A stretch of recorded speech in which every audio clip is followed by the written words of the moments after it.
বন্ধুরা, আজকে তোমাদের একজনের কথা খুব বলতে ইচ্ছা করছে।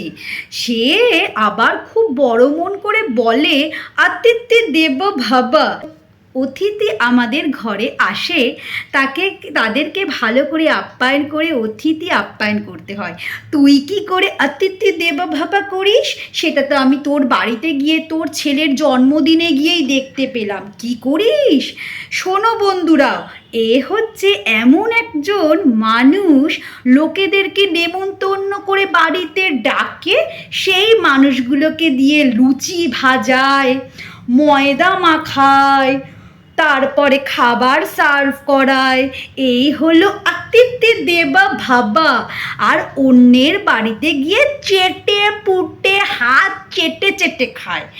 আর নিজের বাড়ির বেলায় তখন এদের মনেই থাকে না যে মানুষদেরকে কিভাবে অতিথি আপ্যায়ন করতে হয়। তাদের বাড়িতে গিয়ে চেটে পুটে খায়, আবার টিফিন বক্সে করে ভরে ভরে নিয়ে আসে। ছি ছি ছি ছি ছি, এ হচ্ছে তোর আতিথ্যে দেব ভাবা। তো আমাদের বাড়িতে এসে ভালোভাবে খায়, তাদেরকে দিয়ে আমরা কাজ করাই না, বুঝলি? তুই তো তাদেরকে দিয়ে কাজ করিয়ে তবে তাদেরকে খাওয়াস।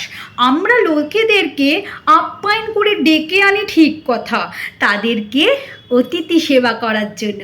তাদেরকে ডেকে রান্না করাই না, সার্ভ করাই না, ময়দা মাখাই না, বুঝলি? আতিথ্যে দেব ভাবা।